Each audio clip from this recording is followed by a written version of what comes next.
Welcome all. Kembo is back in the studio, and he might be reprogramming your TV programs. It's JJ Bruno. I remember You Bet Your Life. That was a game show I did. I'm channeling old Groucho Marx tonight. Yep. It's going to be back and forth. We make no apologies for the alter ego in the room. He may be prank calling your girlfriend, if not your neighbor. And it's Thomas Lindaman, everyone. Once in the spa, I shot out in my pajamas. I was like, I did my pajamas all day. At your life, how about risk your life? So we are all Marx Brothers fans. We are. Yes.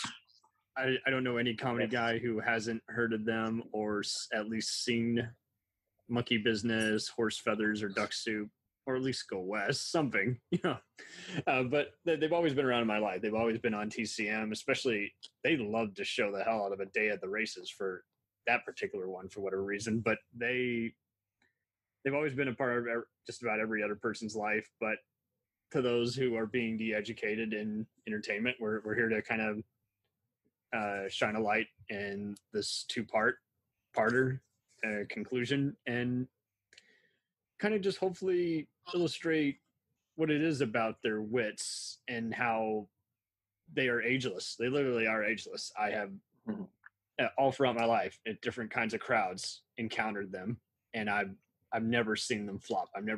JJ's had the misfortune of encountering people who just don't get it, but Yeah. Namely, it's inevitable. Namely anybody who's basically doesn't have a sense of humor. And I don't see how anyone could be offended unless they're really just like easily taken advantage of, and it's like the Star Trek Force scene, double dumbass to you. It's just like you lose the right to be offended if you're just that fucking stupid.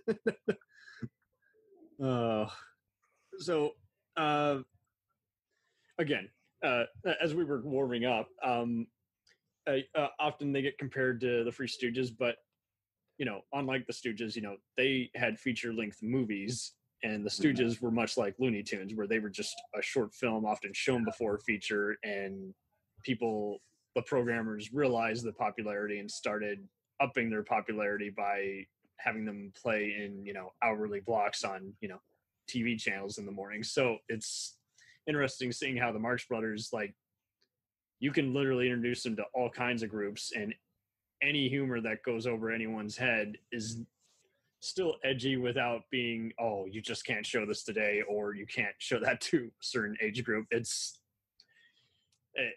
really is a crowd pleaser in every sense of the word, capital C. And I'm glad we could have you guys on tonight because you're all big.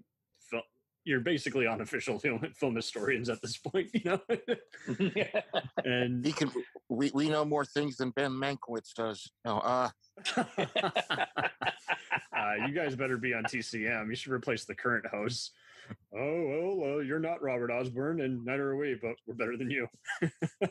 Are you Robert Osborne? No. Then leave the stage. I'll take over. Neither is Alec Baldwin. He's too busy having scandal after scandal. I mean, Alec, oops, I'm sorry that happened, Baldwin. Oops for the last time. Oh, God. He's been knocking the dirt, hasn't he? I guess so. He's not knocking on doors, that's for sure. Career isn't bulletproof. That's all I know. So there's surprisingly very little dynamite or explosions with the Marx Brothers, unlike other comedy groups. Just kind of here and there. It's the physical comedy kind of comes in later, unlike it being kind of the leading act like a Buster Keaton. But it's still kind of, I guess you could say, be called cousins of just warping comedy throughout the 30s and 40s. And it is awesome just seeing them be referenced on occasion. Like one of their songs is played on a recent Breaking Bad episode. They're obviously referenced throughout in visual cameos by Woody Allen's work. But it's just funny seeing how they are, like Groucho is like the king, kind of like a Don Rickles of doing some of those roasts on earlier eras. And again, Harpo is just referenced because he just didn't have anything else to do. So they just said, "Hey, you're going to be the dunce who's in the corner," you know? Well, what it was that the characters came about because they did the Marx Brothers crew actually starts in vaudeville. Yeah, and they come in at the right time when the Little Rascals and what's the one gang that they're in a few movies with Bogart? They're like a street gang. The Dead End Kids. That's the one, the Dead End Kids. Yeah, which became eventually the Bowery Boys. Yeah, it's just going on a group, an act where you're instead of your names, you all are labeled as one whole group, and that sells the movie. Well, the thing was that they got their names from Groucho because he was in a grouchy disposition. Chico, literally. Chico, because he was a chick chaser or a girl chaser. Harpo because he played the harp. Zeppo because he was born when the first Zeppelin came over. And then there's the fifth brother, Gummo, because he wore gumshoes, which were like sneakers. And Gummo never appeared in any of the movies. In fact, that's the joke in Stardust Memories when the guy says, "I'm writing my thesis on the film career of Gummo Marx." You know, he's the one Marx brother who never appeared in the movies. Yeah, I know. So that's but that's very meta. But they start off as the Three Little Nightingales as a singing group. That's right. With Gummo, Zeppo, I think Gummo, Harpo, and Chico. And then there was Groucho. And then they started putting comedy in the act. Right. And they get they get a reputation, they're playing all the circuit and everything like that. And they do a play called I'll Say She Is. And that's where the characters kind of come out because Groucho was doing a character with a mustache, and one night he forgot his mustache, but he played a professor, so he put grease paint on. And he had the glasses and the hair, the parted down the middle hair. So much like the comedy, it's an indirect influence, and it just becomes part of it that never goes away. Harpo was silent, so he played like a mute almost. He played a mute. And then Chico was supposed to be is Italian. Yeah. Here's a New York Jew playing an Italian, which is one of the greatest things ever. But he does, hey, what do you do? What do you do? What do you do? He does exaggerate it a lot to where you do have to do a background, and you're like, is he just exaggerating his influence? No, he's just acting. And that becomes a big hit in the 1920s, and then their first big one, and they're starting to get a name, is The Coconuts, which was written by George S. Kaufman, and I keep thinking George S. Kaufman wrote it with somebody else. Yeah, he was the stage play author, and Maury Riskin. Yeah. And it hits Broadway, and no one has ever seen anything like this. I mean, there's wordplay, there's physical comedy, there's all this stuff going on. And they were like the toast of the town.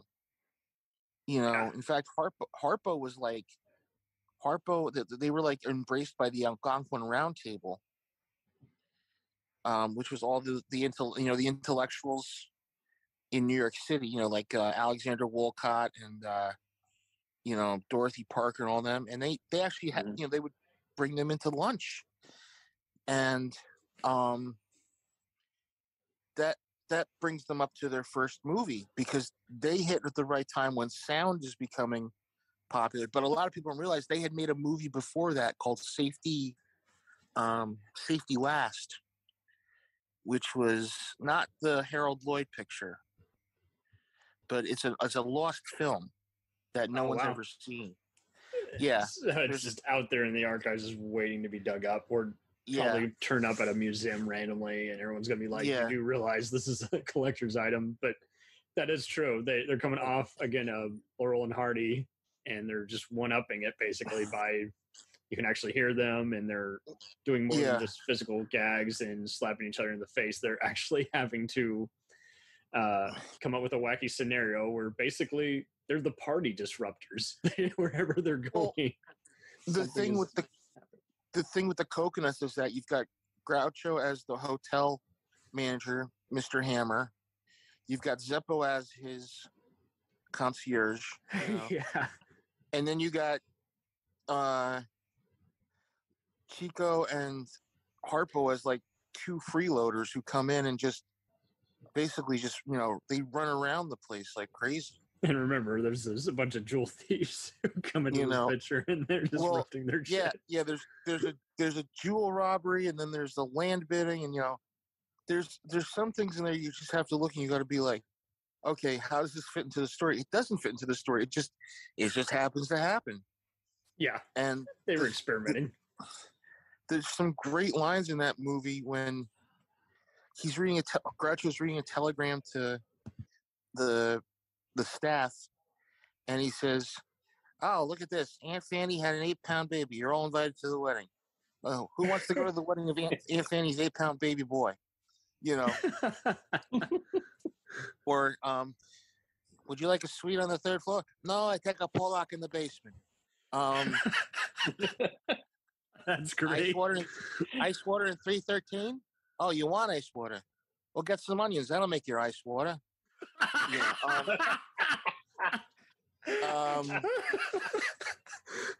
And then they're having this engagement party, and and Margaret Dumont, "Senora, what's the first number?" And Chico turns and says, "Number 1." And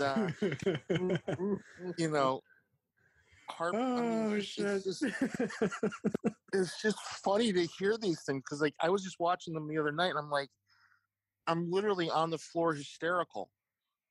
And that's why it's ageless, because you can introduce this to even today's crowd; they'll know instantly what's going on. It's not okay. This is what they did in this kind of time or this period. It really is. It's very focused on reactions. It's very much just puns, and then mixing it in with just but no one could write this kind of a pun or this kind of a punchline or even build it up to where it's like, what the hell are you guys doing here? Well, we're not doing here. We're just walking in. I love the one everybody loves is the one where Chico's sitting with Groucho and he says, "And over here's a viaduct leading to the mainland." "Okay, why a duck?" He's like, "I don't know why." "I said over here is a viaduct leading." "Okay, why a duck?" "Look," I said, "What?" "Okay, I don't know. I'm a stranger here myself." "Over here's a viaduct," and he says, "Okay, why no horse? Why no chicken? Why a duck?" And then he says, "Over here's the levees." "Oh, that's the Jewish neighborhood." You can't write that. You cannot write that shit and think to yourself, okay, either they make it up they made that up, or it was just something they had, they just thought spur of the moment. Because a lot of that stuff was done, I think, supposedly from what you've read about the production, is that they had to keep the director in a soundproof booth because he was cracking up the whole time.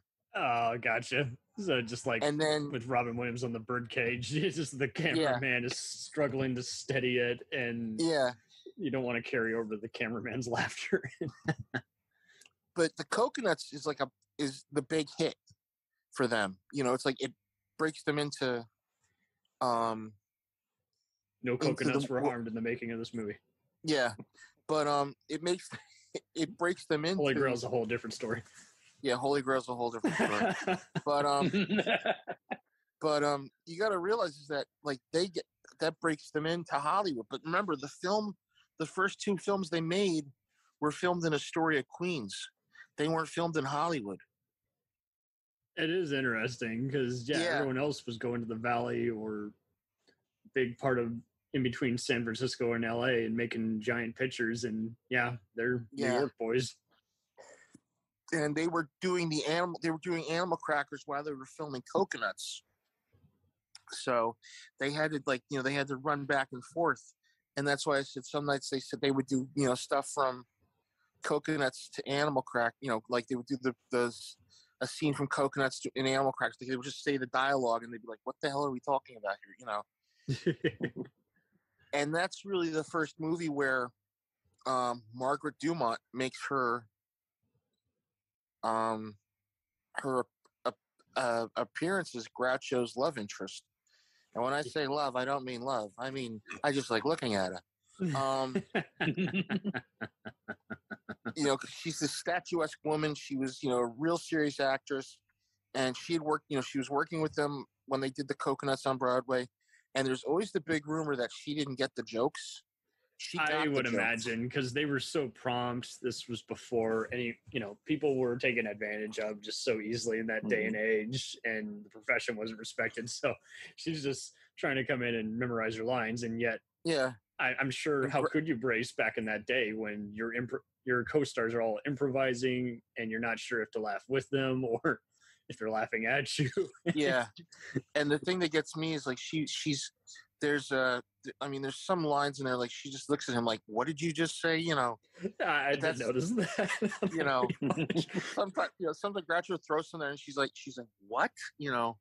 But that's the great thing about that relationship, is that the movies that she would do onward with her and Groucho, it was always like this, like they love each other, but he's going to say something really like a wisecrack, and then he'll go back to love sibling duo in a way, and and like basically the compromise is much not any different, not any already akin to Groucho's persona. He's going to get the girl, and the rest of them are going to just shit talk him while he's on his way to the balcony. Well, he'll get her, and then in the end, but it's not, he just throws himself at her. He makes some wisecracks, and I'm like that's what it is, with him and the Coconuts. So that's their big hit when they go to when they break into film. And when we were bracing in, it is interesting how some of the material is still their later material is still worth checking out, even though it's just not entirely 100%. I did go back and look at my rankings, and I did realize that the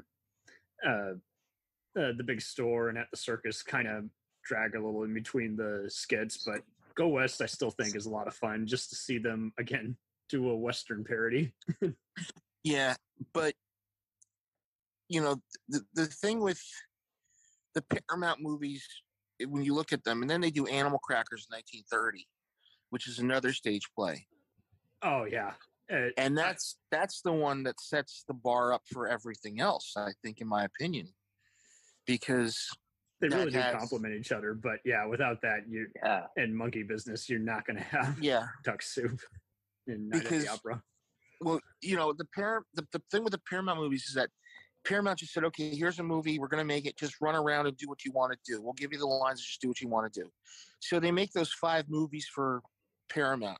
Monkey, Animal Crackers with, Groucho is Captain Jeffrey Spaulding, the African explorer. Did someone call me Schnorrer? Hooray, hooray, hooray. That becomes, and, you've got it's a satire on the wealthy and the rich, and this is during the Great Depression. Right, not a good time to be laughing. But people are laughing because it was a great play, and the thing was that they have so many great lines in there when the thing is, like, you watch the movie, you're like, okay, what happens next is going to happen next, and whatever they do, what's going on, whatever happens next, you don't know. Like the one where Grouch, they're introducing everybody, and he says, and Chico walks in, Signor Emmanuel Ravelli, and Chico walks in, he goes, oh, and he goes, hi, where's the food? Just so snappy. Like, and there's so many parts in these first 4 films where you do wonder if he's gonna upstage Groucho or if he's basically just gonna retort. They never did. He can't. They never Too much competition. I mean, because it goes from there to when you're a man. You look like somebody. You look like a fellow I know called Emmanuel. I'm Emmanuel Ravelli. You're Emmanuel Ravelli? Yeah. Yeah. Well, and then they start calling. He says, "Well," he starts like telling him how much they pay. He says, "How much would you get for not playing? You couldn't afford it." He says, "But I've got a partner. A partner? Yeah, the professor."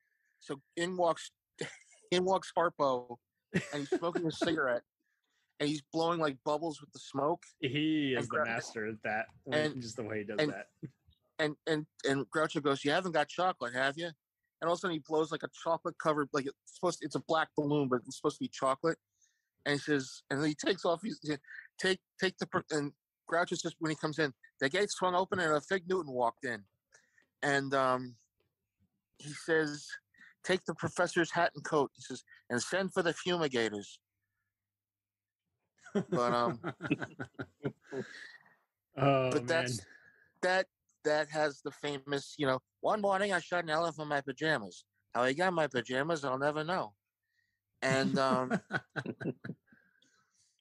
he says, "We were going to take pictures of the native girls. They weren't developed yet. We're going back in the spring." And when we got, and they cut it off right there. And aren't you glad that no one has dared to open up the remake bag for any of their works? If someone did, technically there was a remake. Oh dear!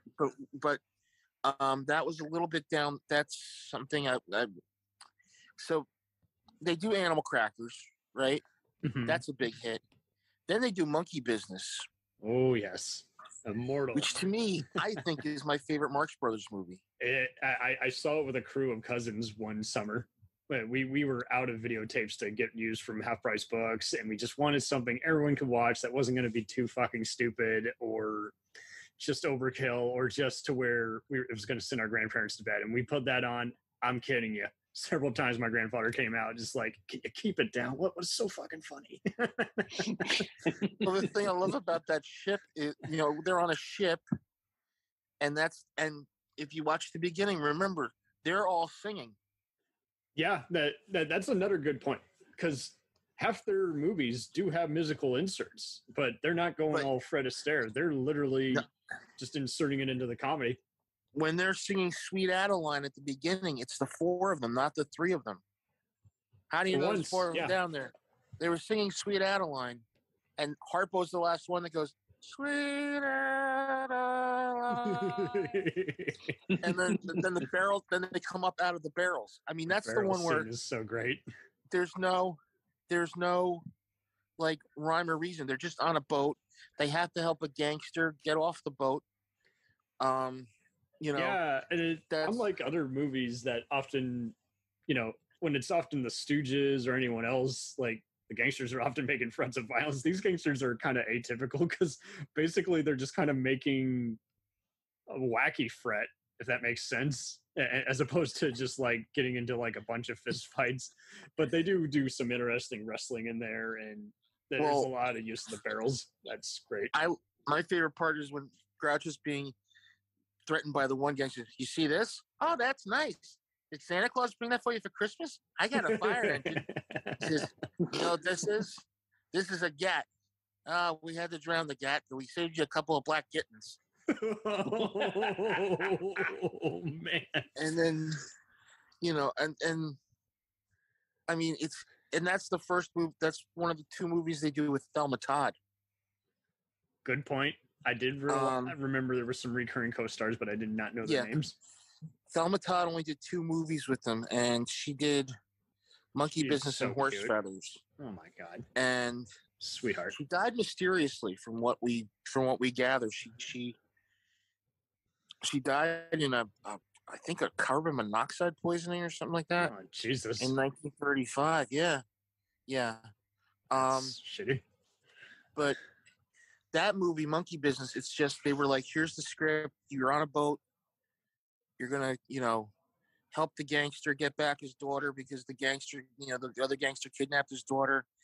And that's the one where it's like, I mean, everything goes off the handle on that one. There's no character for Groucho to play. There's no character for Chico to play. Zeppo's the romantic lead, which is awfully rare. You're right. And Harpo, everybody, all four of them it's like a Monkeys episode, but it's funnier, I'm not saying it's funnier. No, it's the four of them just running wild on a cruise ship.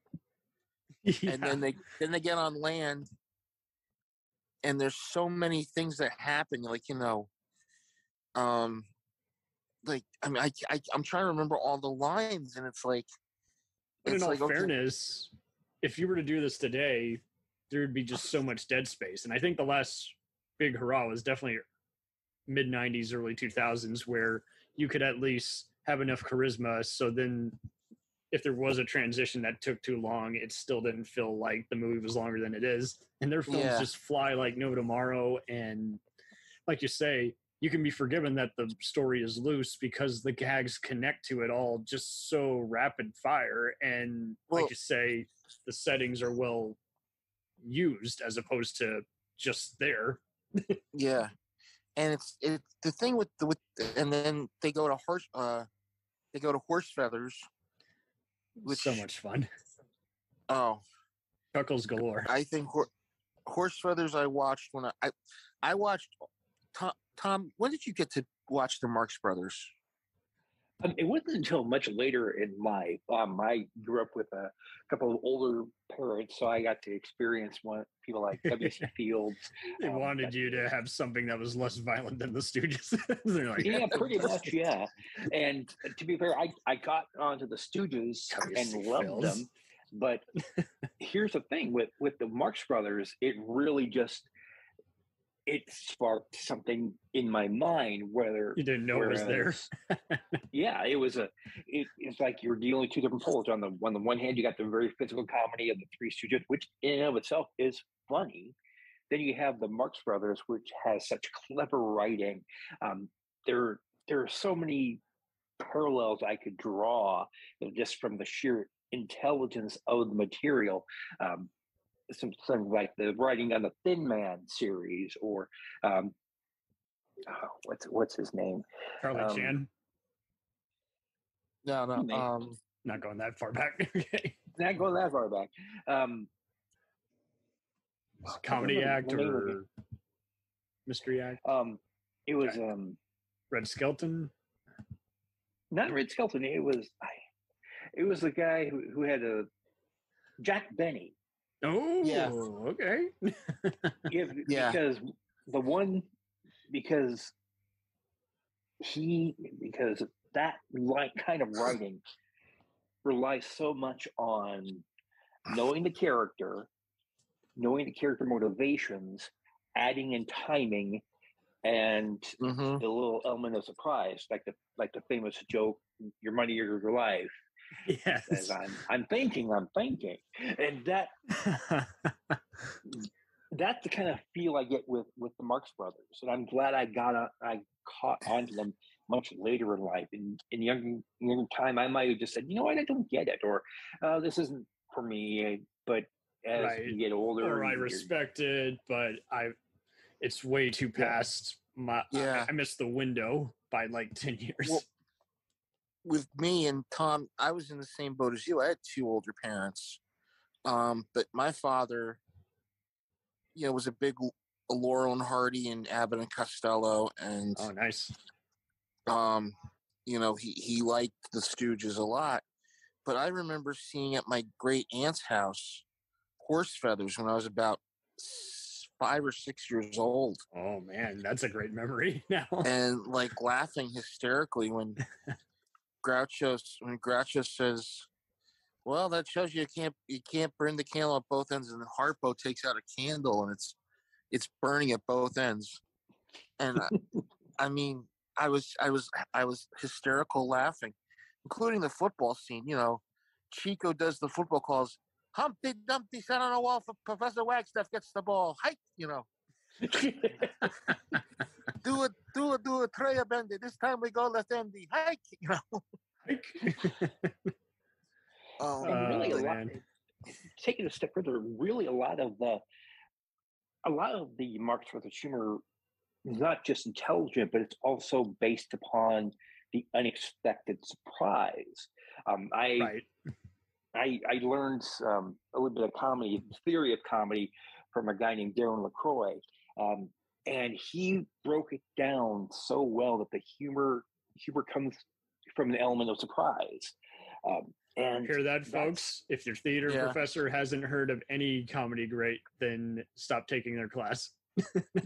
Yeah, and to go a step further with when we were talking about how they would improvise things, you don't see that very often. You may get it when like with, I think it was like Adam McKay, when you say, okay, now you're allowed to do this, but we still kind of need to hear in kind of corralled. Still got to stick to a script or setting. Yeah, but you throw the reins off, and you can have this amazing comedic moments because you have to be able. Because in that situation, you don't have a script to rely on. You are basically relying on everybody else. You are in the your cold. own wits to make the joke. You're in the cold, but you don't have to actually be frozen in place. Exactly. It kind of reminds me of whose line is it anyway? Yes. Granted, it may not be the best example because some things that they kind of do behind the scenes that they don't really let on, but they definitely will watch something before doing some of the settings, but it still owes a lot to early improv that spawned from, again, like JJ was saying, with the vaudeville backstory they were doing.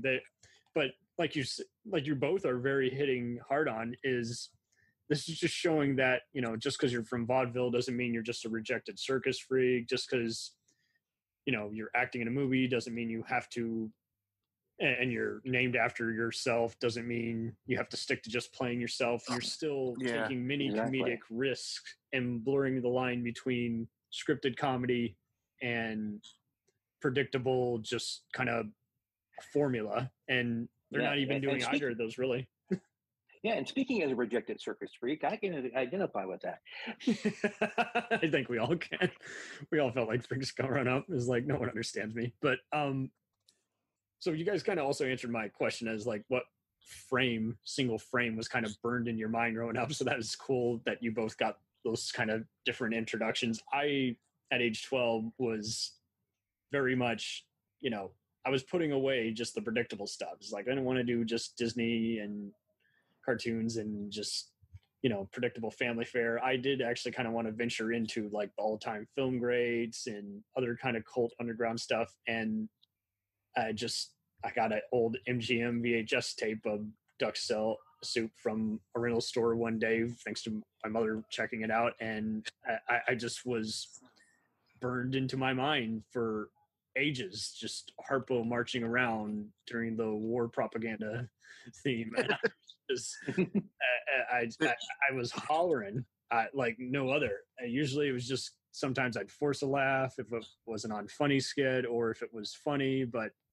I didn't know what to really entirely make of it. And this was kind of, it just spoke to me. It's like, see, these guys, they formed their own group and they didn't stick to any kind of expectation, and they didn't just wing it either. Like they weren't like the Broken Lizard crew, or even the guys who worked on something like Ghostbusters or Caddyshack, where they just improvised the whole movie. They had to literally come up with a setting, and whatever happened is like, we're going to have at least 20 jokes before we wrap up for the day. You know? Yeah, and that's the thing with Duck Soup, is that Duck Soup, it's the last Paramount movie they do. It wasn't a big hit, which is just so, but it makes sense because they were frowning on anything that mocked the war efforts at that time, or censoring it. But it's just like, you have to realize, you know, Duck Soup, you know, it back then it was kind of like, well, it's not as good as their usual stuff, but you know, it just hasn't. Now it's looked upon as one of the greatest comedies of all time. Yeah, you know. And the thing with Duck Soup is that it mocks the government and mocks war.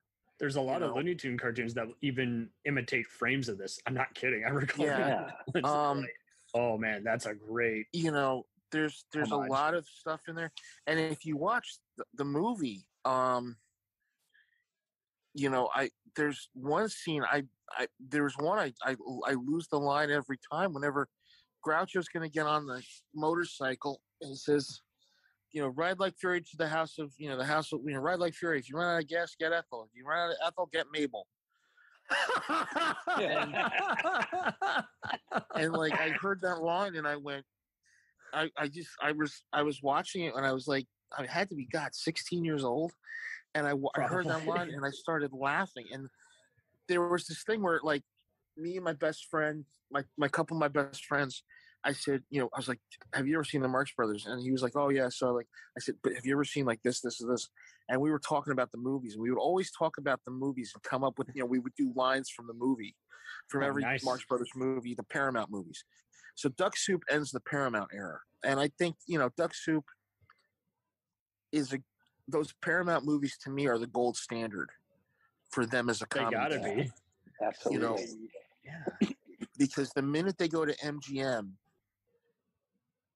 and you know how they got the MGM gig, right? I vaguely recall there was just some atypical meetings and just lucky chances, but I don't know the details. They got the gig from Chico. Chico was playing bridge with Irving Thalberg, who was I call that a lucky chance. the Wunderkind of MGM. He was like the big producer.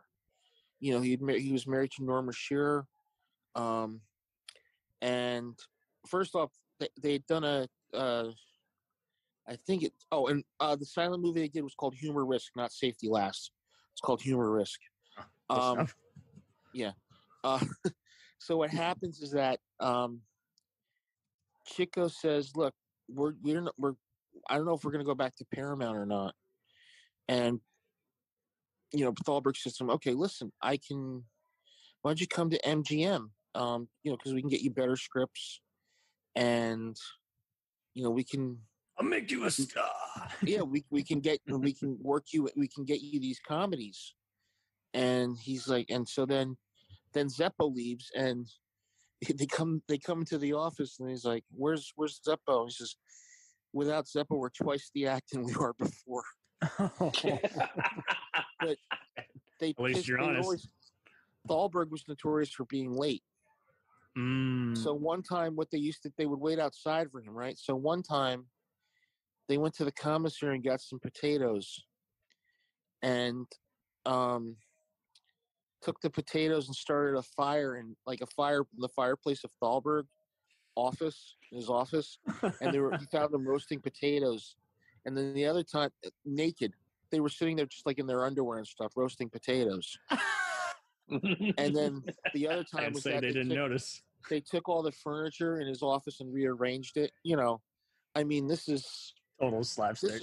This is but this is how they were, So Thalberg says, "Okay, listen, here's what we're going to do.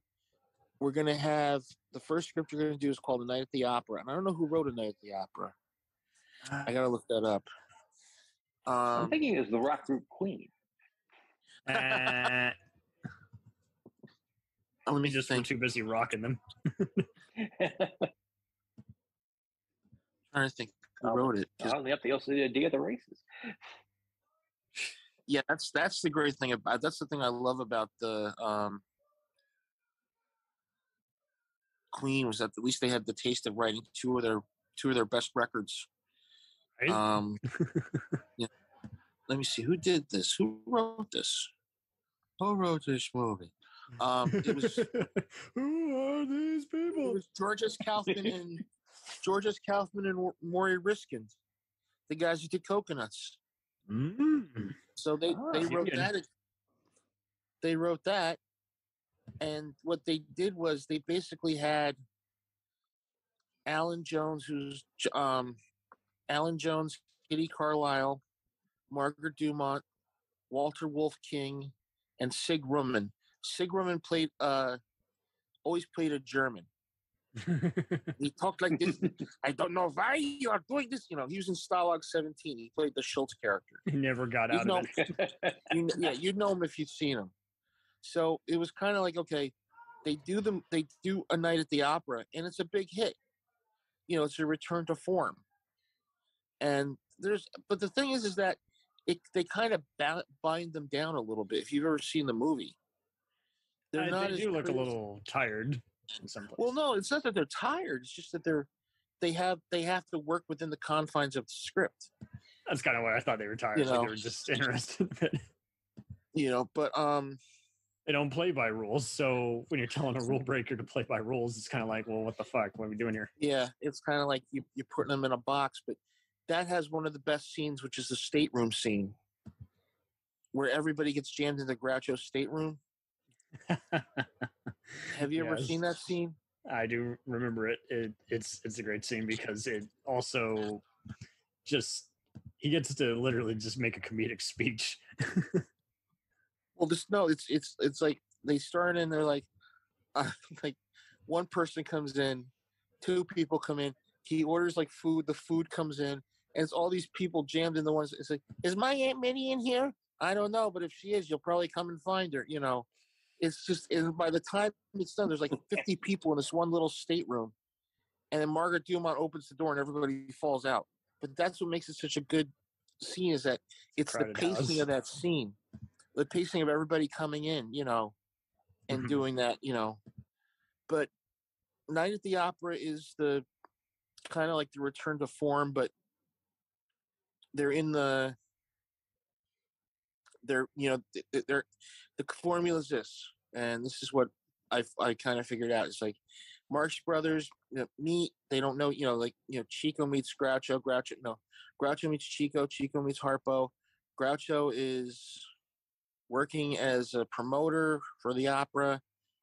Chico's, there's this like big backstory, and the thing is, they've got to help the young lovers, overcome the bad guys and all, blah, blah, blah, blah, and do, and Groucho's making a play for Margaret Dumont, and the thing I love about that is in the beginning was just, I've been waiting here for what was Groucho's name in the movie? Shoot, Mr. Driftwood for an hour. He says a bug. He's like, he gets the check. He's eating dinner with another woman, and the whole time Margaret Dumont's sitting behind him. Says, "What? $14?" He turns to the woman. Says, "If I were you, I wouldn't pay for it."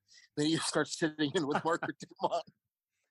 Oh man, some great stuff there. But yeah, but yeah, that's like the big return to form for them, And maybe at MGM they're going to get a little bit more, Umbrella Entertainment apparently did some really well reviewed Blu-rays for them. Yeah. I applaud that. I have the original Marx Brothers DVD, the 5 Paramount movies on DVD. I'm still trying to get. I'm trying to get I'm trying to get them on Blu-ray, but I want to get A Night at the Opera and A Day at the Races on DVD. I'm sure you'll be able to find them. I think Turner Classic Movie Discount Special, something like that. And if you actually work for them, like we're trying to do, then if you get a job with somebody who works in movies, remember that you're always going to be seeing yourself on the screen, but you're sitting there in the audience. What the hell does that mean, Groucho? I don't know. Okay. So, I don't know what I'm indulged. it was at this point that they realized that Groucho had lost the plot.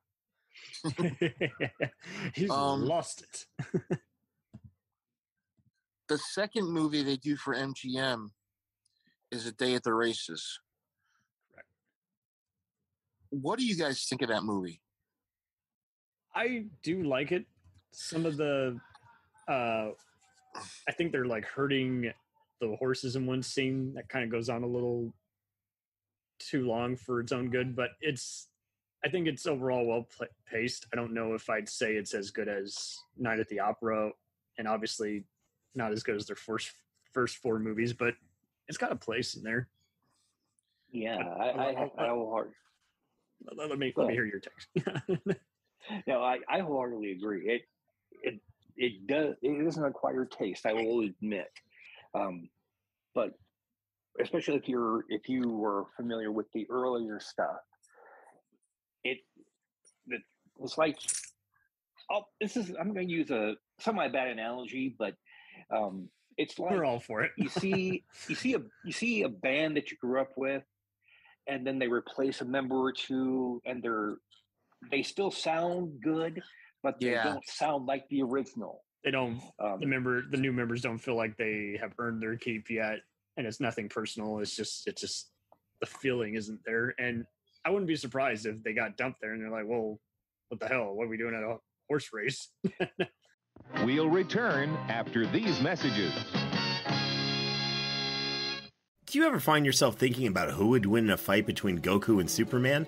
Hi, I'm James Gavsey, and on the Who Would Win show, me and my co-host Ray ignore anything important happening in the outside world and debate fictional battles between characters from comics, movies, and video games. We got a new show every week, and almost always am I the winner. Yeah, not true, Ray. In the past, we've discussed such matches as Captain America versus Darth Vader, Solid Snake versus the Iron Giant, classic matchups like RoboCop versus Terminator, and even the Muppets versus Sesame Street. That one was crazy. So if you're a fan of geek culture and love a spirited debate, check out the Who Would Win show wherever you get your podcasts, or check us out at whowouldwinshow.com.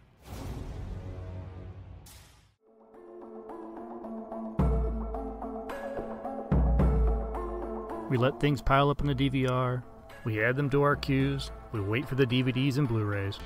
We time shift. The Time Shifters Podcast. Sci-fi, horror, fantasy, superheroes, comedy, action, film, television, maybe some not-so-current events. Find us on iTunes or at timeshifterspodcast.com. Cool thing about Blind Knowledge is we are in multiple countries. We are worldwide all across the globe. We are in the US, we are in the UK, we are in Canada, Germany, India, Japan. We're in Australia, y'all. BlindKnowledge.com. Now back to the feature presentation. Dragon Ball Z, One Piece, Naruto, all things that we love, all manga that were originally published in the legendary magazine Weekly Shonen Jump. But not every series can run for 300 chapters and have a hit anime. This is David. This is Jordan. We're the hosts of Shonen Flop. Each episode we look at manga that ran in Jump that didn't quite make it. We discuss what it did wrong, what it did right, how the series could have turned itself around, and ultimately, was it a flop or not? We're on all your favorite podcast apps, and you can find us at shonenflop.com. Keep on flopping, floppers. Well, yeah, it's like the band Asia. It's like the band Asia. Yeah.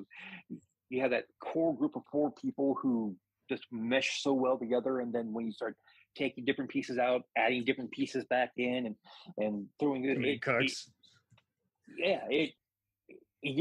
every iteration of that band sounds different, but it's the original four that make it sound like Asia. Yeah. I always say it's like the rot setting in with the Beatles, because during the production of A Day at the Races, Irving Thalberg died. He was only like 30-something years old. And the Marx Brothers loved him. And when he died during production, I think I read in a book somewhere, like Groucho said, that wonderful little man has passed away. And, A Day at the Races is kind of like, it's got some good moments. It has good moments. It's not like A Night at the Opera. A Day at the Races is kind of like, we know what's going to happen here. And it gets a little bit more musically. You have Alan Jones. You've got, what was her name? Margaret O'Sullivan, Mia Farrow's mother. Plays the lead in it. Yeah. All right. And then you have who was it? Margaret Dumont, Sig Rumman again. I forget who else was in that movie. And there is. I mean, it does. There are some things I really, just it kind of like you kind of like with Thalberg out of the picture now. They didn't have the advocate they wanted. the guy who was going to go to bat for them. You feel anyone might have been bossing him around or behind the scenes, and that was annoying. And then not only that, Groucho did not like Sam Wood, the director. And he said something, and he said something, so-and-so can direct this, but Sam can't direct Wood, so, was he lying? Well, I mean, Sam Wood was like they didn't have fun with him, It was kind of like the honeymoon was over with that. So they put out A Day at the Races. It does well. Not as good as The Night at the Opera, but it does well. Then they go to RKO for one picture. And the picture is Room Service. And it's, if anybody remembers that was a stage play. And what they did was they tailored it for the Marx Brothers. It wasn't the original. It wasn't meant for the Marx. Everybody thinks the Marx Brothers did Room Service on Broadway. No. They put the Marx Brothers in Room Service, just changed some of the, the Go West feels like a studio picture with some good remarks by him. This one, it does feel like it's tailored for them. But like you say, they weren't doing the writing; they were just performing. Yeah. Do it. Yeah. And then they do that, and that's the only movie Zeppo got for them, because Zeppo by that time had become an agent and representing his brothers. And he says, "Look, there's a movie. It's called Room Service. You guys would like the script? It's made for you guys." And that has the famous, Harpo chasing the turkey around the the hotel room, immortalized. Yeah, and that has two people in there that make their debuts. It's Ann Miller, the dancer, and a very young Lucille Ball. Wonderful. Yeah. So, and that has the famous phrase, jumping butterballs. Douglas Trimble was in that, I think, too. So that they do that movie, it does okay. Then they come back to MGM and they do At the Circus. And to me, this is when it's the downfall begins. Like, not the downfall, but the quality begins to erode, in the pictures themselves. It becomes an acquired taste. Yeah. It's not an acquired taste. It's just, it's like the writing is not as good, Fair enough. Because we're talking about, again, also just how they're not only just struggling to evolve, but now, again, the studio has messed with them too much to where now they're just trying to get it made versus they're happy to be here. Well, they've become just like, the side, like they're gonna do this part in this part here, and this, but we're gonna have the love interest here and the bad guys here, and we're gonna have a certain, there's gonna be a gorilla in it, and it gets muddled, But it has one of the best musical sequences ever, which is Lydia the Tattooed Lady. Oh yes.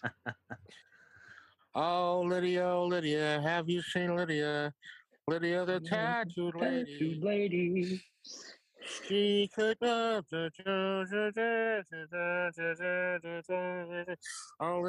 Lydia, that's sweet loving Lydia the queen of tattoos. And I know that song. I used to listen to that song. My father actually had the Groucho record, and wonderful. He sings that at the beginning. So so At the Circus is good. You've got a couple of great bits in it. Harpo and Chico trying to rob the midget, I think. The evil midget. And like Harpo opens a pillowcase and feathers start blowing around, and then you see him, he's dressed up as Santa Claus. And then there's like a band playing on a floatable bandstand, and I think Harpo or Chico cuts it and they start floating off into the ocean. And there's some parts where you're like, okay, now it's beginning to look like, now it's becoming really ridiculous. Like they're on a trapeze at one point, Was that it's them just, actually doing the stunt? no, that was a stunt man. They would do like the close up shots, in front of a green screen and stuff like that, or a blue screen or matte, whatever it was back then. Gotcha. And Just then curious. they do. And Harpo seems like he would have gone for it. Yeah. With a And good then they enough do- dare.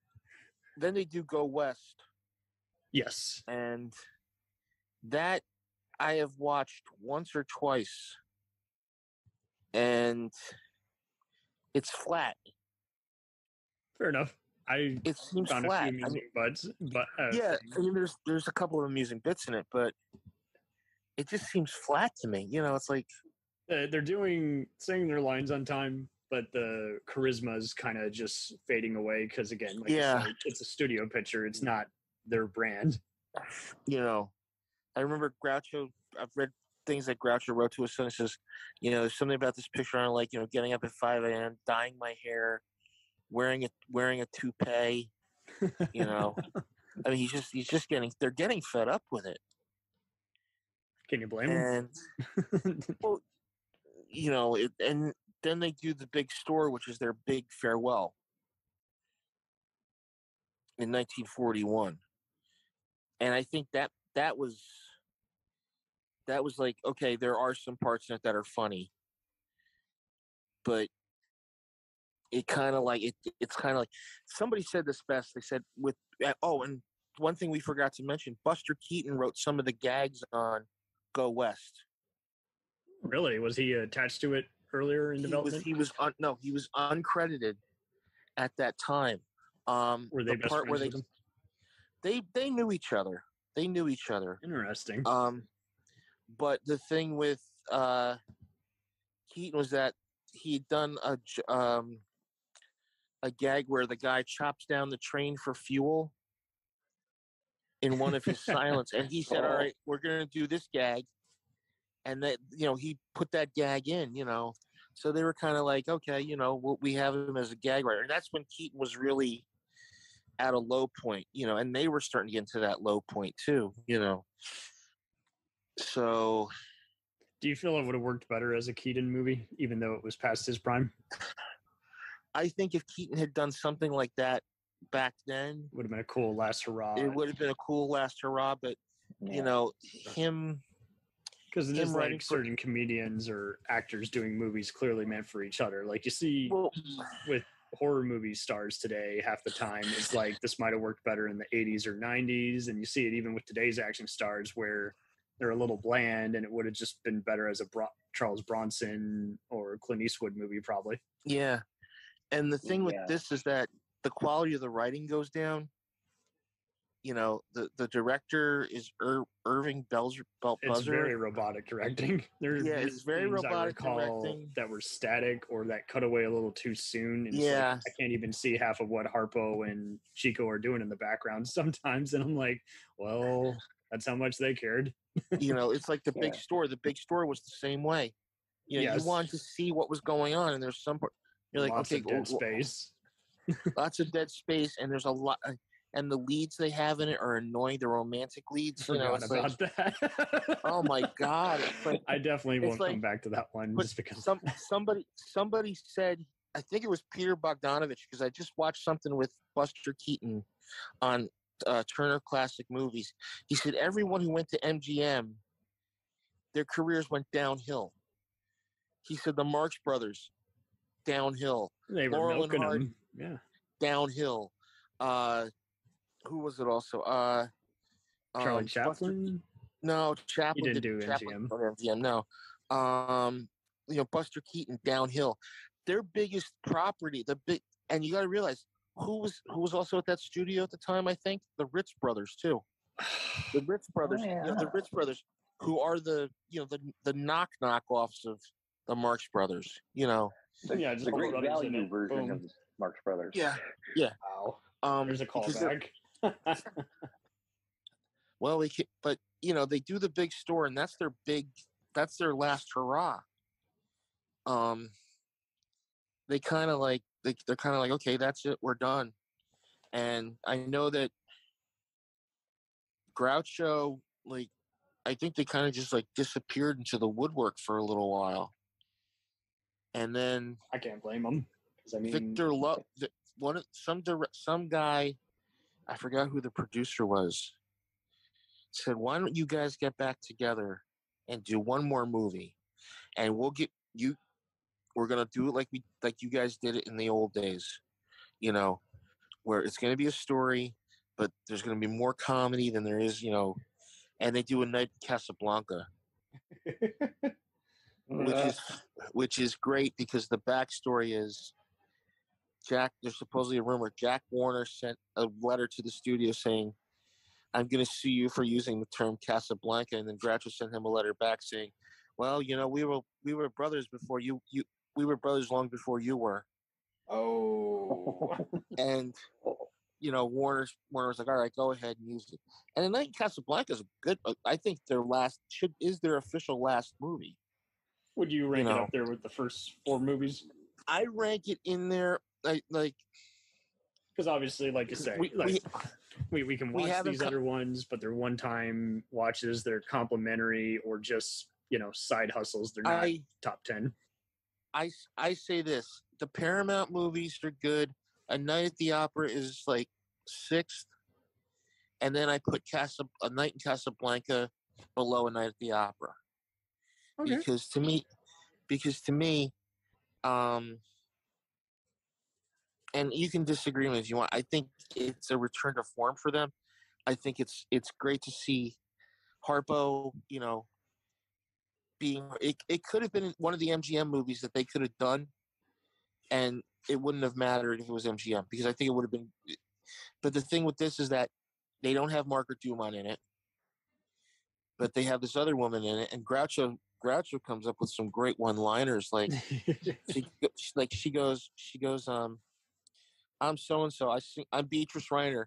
I stop at the hotel." She says, "I'm Roland Cornblow. I stop at nothing."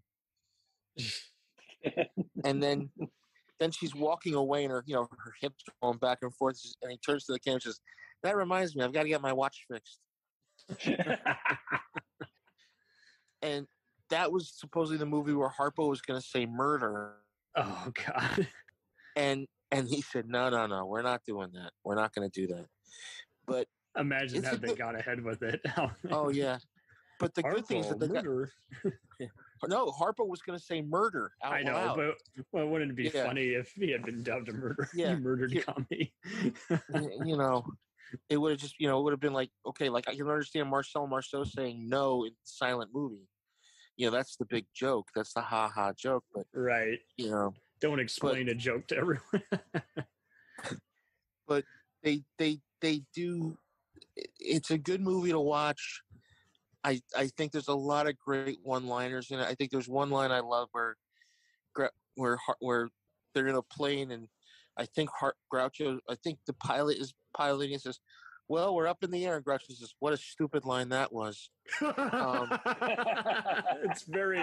They're almost getting a little meta because, I mean, like you said with the earlier line where they were mentioning their 4th brother behind the scenes, is just like. And then, yeah, here they're making fun of how they're going off script, and they still got to say one line that's required to say in the script. And then there's a part where, like, Harpo hits a Nazi over the head, and Groucho says, "Master race."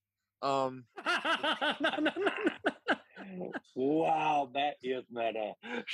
Oh man, we should play that at the next neo-Nazi rally we see in town. Just play that. Just whack. But get out of here, you fools. I think it's the last great Marx Brothers movie, Night in Casablanca. Comes out in 46, I say 46, 47. I think it's 46. Would you say this is a rarity, though, for any other comedy group at that time that was switching studios? Because, like you say, often they would just talk smack about the other or just wouldn't do as well because it was different management. Would you say they survived pretty well compared to other groups? Well, I think of it this way. If the Marx Brothers were doing like any sort of like the Marx Brothers took a swipe at the studio, and I think that another studio, but they knew Jack Warner. I think they must have known Jack Warner. Complained at him enough times to say, no, you won't. I'm not doing that. And Jack Warner was a real, Was a real horse's ass, from what I understand. I heard he had mob connections, kind of. Yeah. I'm trying to think, who the heck did the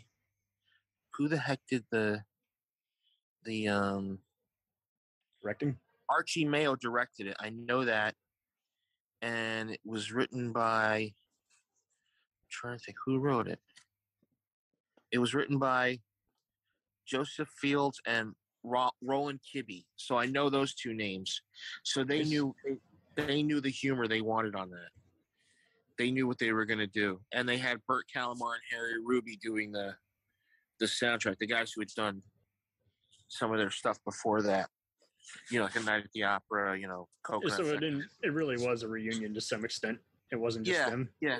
It was kind of, there was a reunion. And I think the good thing is that,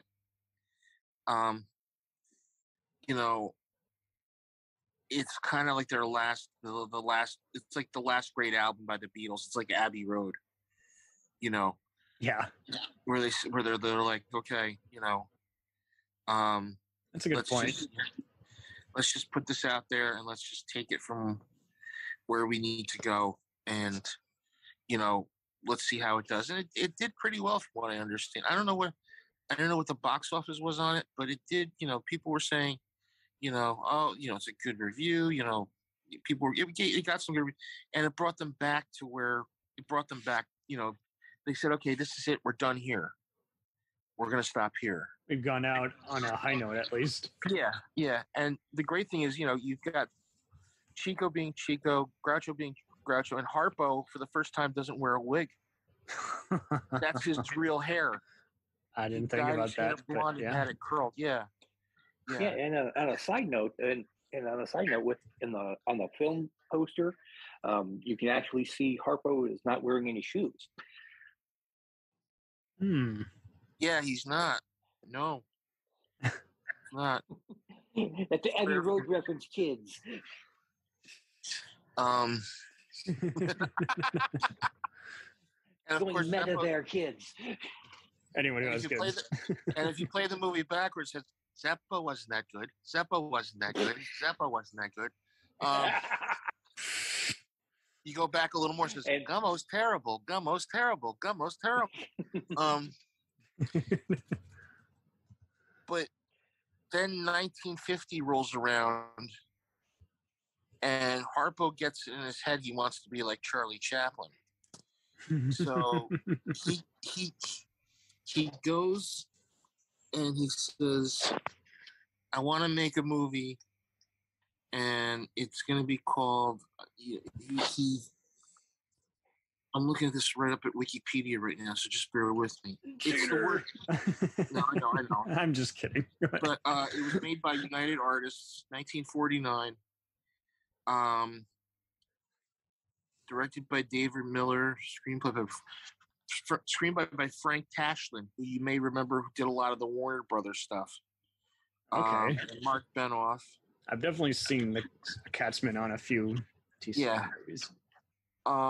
Tashlin did a lot of the movies with Jerry Lewis and Bob Hope. Oh, sweet. Tashlin was a cartoon director too, but he also did live action movies. So the idea was that Harpo wanted to do a movie by himself, and then what happened was that, and this is where the phrase comes from. So then they say, okay, well, we're not going to finance it till you get your brothers in it. So Chico being Chico, needed the money because he was out of money. He was in such financial straits at that time. So Chico gets on, and then Groucho comes on, but Groucho says, I'm not going to be in the movie. They're like, well, you have to be. He says, I don't want to be. Well, you know what you could do? You could have me do the fillers in between the scenes. And he wasn't going to wear his grease paint mustache. He'd grown a mustache out. Oh yeah, it was like the hell. Oh, it's a train wreck to watch. And Tom, have you ever seen Love Happy? I have not. Oh, please don't. I definitely haven't seen that one. It's kind of sad because you could tell they're getting older. And the funny thing in that is that if you watch it, the woman who's the villain in the movie, one of her henchmen is Raymond Burr. Yeah, Mr. Wow. Narrator. Jeez. Yeah. Isn't it true that you breathe fire and storm through Tokyo? My God, he's attacking the city. My God, he's attacking downtown Tokyo. I wasn't inserted here after the fact. I swear. I swear. But there's a great rooftop chase scene in that where Harpo just, where if you remember ever seen those old like videos of New York, those old movies in New York, like, they had the cool penguin blowing out the smoke, and they do this whole rooftop chase scene with him in it. And that is the movie where Marilyn Monroe makes her screen debut. No shit. Wow.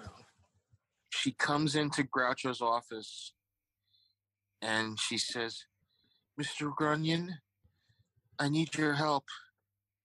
Some men are..." "Well, really? You need my help?" What a stupid line that is. Was she credited, or was it a walk-on like with James Dean? I think she was uncredited. She was uncredited.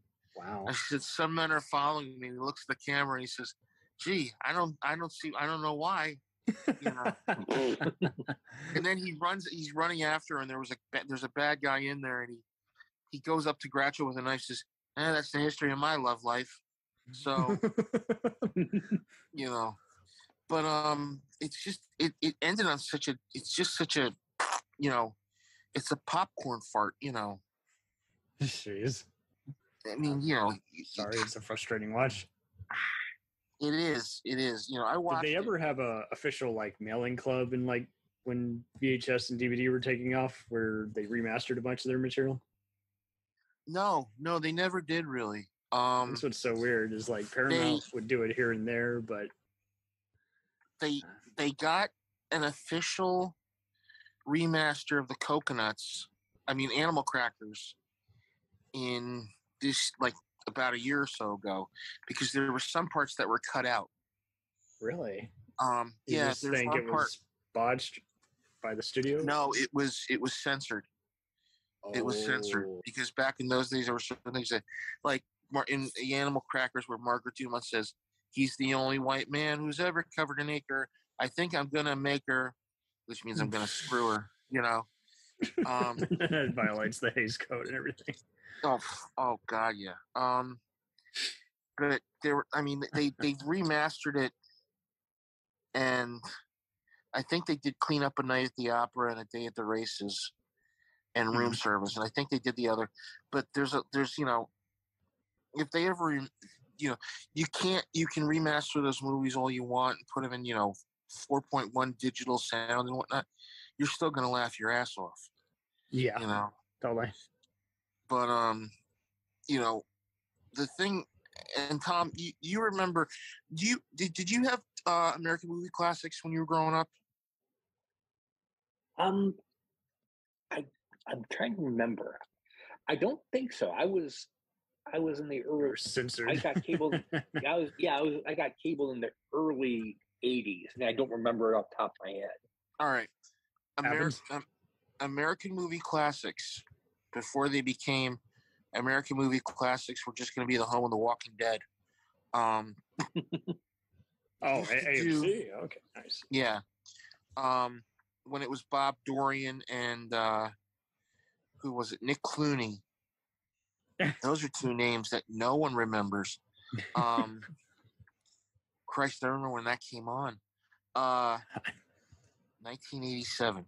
All I remember is they would do a New Year's Eve showing of the Marx Brothers from 6 o'clock to 12 o'clock, and then they would run, some of the stuff later. They'd run it again from 12 o'clock to 6 o'clock, whatever time they were doing it. And it was the Paramount films. They would show the Paramount films, and then I taped it one night. I remember I taped it. I had the video cassettes. I had Coconuts, Animal Crackers, and Monkey Business, and then I had Horse Feathers and Duck Soup on the other one. Sweet.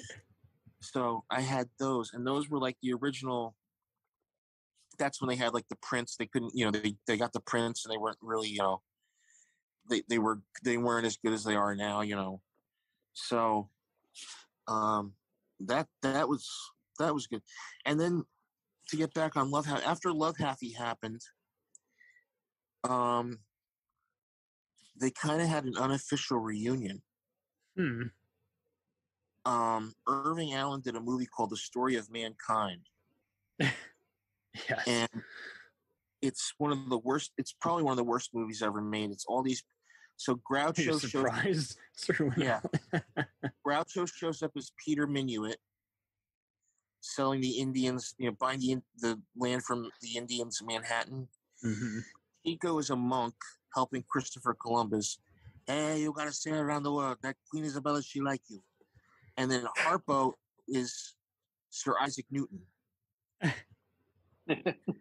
Wow. But if you ever want to see something, look up The Great Jewel Robbery from the Texaco Star Theater. The Incredible Jewel Robbery. That's the official goodbye for them. So wow, that's the second movie featuring a jewel heist. Well, it's not a movie. It was a TV show, the Texaco Star Theater. But Chico and Hart did it, and Groucho comes on at the end, and they go, "Okay, who's the man?" And Groucho walks on, and he says, "We're not speaking anything until we see our lawyer." And that was it. That was it. That it was done at that point, Chico died in 1961 or 62. Harpo in 64. Groucho, they have a resurgence in the 60s and 70s, and you can thank a guy named Steve Solyar, who was working at I think he was at UCLA at the time. There was he found a thing called CRACK, Committee to reestablish, like re-air animal crackers or re-show animal crackers. That's badass. The thing was that he actually worked for Groucho till the end of his life. He became his personal assistant, revivalist. No, he worked under Groucho's personal assistant, Aaron Fleming, which is a whole kettle of fish. That is,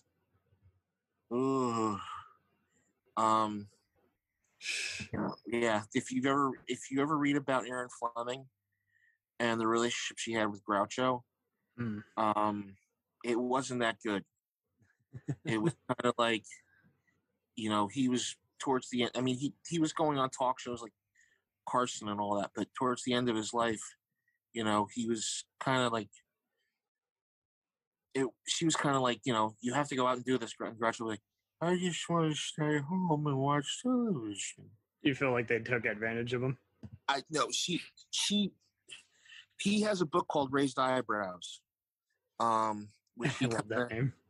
Yeah, it's a book that he wrote, and he was on Gilbert Gottfried's podcast a couple of years ago, and he kind of basically exposed everything that happened. He was more on Groucho's side than anything else. Is there a copy of it on Amazon? Yeah, you can find a copy of it on Amazon. Much as I hate supporting Amazon, yeah, I'd love to check out that book. It's great. Yeah, it's a good book. I've been meaning to buy it myself. I kind of feel bad I didn't read it before we had this chat. No, because at the end of supposedly at the end of Groucho's life, there was a big thing about his will. She was fighting his son, Arthur, and there was a big thing, and I don't know what happened in the end, but all I remember is there was a big to-do about it. I wonder if everyone who did know ended up dead. Well, how shitty some mistakes can be. It's not that. It's just there was a lot of things that, he talked about on the podcast where I was like, holy shit, That's petty. But the Marx Brothers, to me, they're always going to be the founders of anarchic comedy. I don't see how they couldn't be in there. They got to be at least number 1 or 2 on best comedy groups. Well, where would you rank them? I mean, they would definitely be in top 10, top 100. They just inspiring comedy that never stopped being well recreated. And when you made that big an influence and people are still just rewatching your movies because they're more than just party movies, they're more than coming attractions, they are legit just such, they make it comedy looks so effortless, and yet this didn't happen overnight. It's just they were made for cinema. I put them. I'm sorry, Tom. Go ahead. No, when you really think about it, I've been thinking about Duck Soup in the context of that kind of comedy. I'm thinking, okay, Duck Soup came out. If Duck Soup didn't come out, would there be a Catch-22? Would there be a Dr. Strangelove? Would there be something like National Lampoon? You're looking. Ooh, good point. And you'll trace a lot of it back to the Marx Brothers. So to put them in a pantheon or put them in a ranking, for me, it would be impossible, because you're dealing with what you could legitimately call one of the true progenitors of comedy. Yeah. But I've always said, like, there's always that debate, who do you like, the Stooges or the Marx Brothers? And I've said, here's the thing. The Marx Brothers were vaudeville, and they went to Broadway, and they were their own act. Okay? The Stooges were their own act. They were brought into Columbia. They were put under Ted Healy for a couple of shorts, and then they broke out on their own, because Ted Healy was, a tippler, and he was supposedly a little bit of a roughhouse, and people said, we like them better than Healy. Well, from what I heard, Shemp left the act because he didn't like the fact that Healy was always smacking him around. Yeah, I don't think anyone would. And the thing with the Marx Brothers is that, and the thing between the Stooges and the Marx Brothers, the Stooges, as they got older, you started to see the age creep in. Mm-hmm. You got to think, when it gets up to Curly Joe, it gets up to Joe DeRita, oh, I'm going to pinch you, it's like, oh, okay. Even Mo will often look like he's out of breath just from shouting at everyone on an entire film shoot. Hey, Mo, you need some oxygen? Shut up, you. Shut up, you lame brain. But the thing is that the Marx Brothers, they were a group. They were their own group. They came up. I mean, they were their own little group, and they just kept going, and they would put these movies, they put the movies out, and that's the great thing. And they had people writing for them that were well-respected writers. It's a good contrast, because Stooges kind of were a slow burn. They came influential in comedy after a bunch of quantity, and and like you say, I mean, they had it kind of even worse than some of the other comedians in that, they were literally poverty-stricken and having to, when Curly couldn't do the acts anymore, then they're just struggling for a replacement and just getting all they brought in Shemp.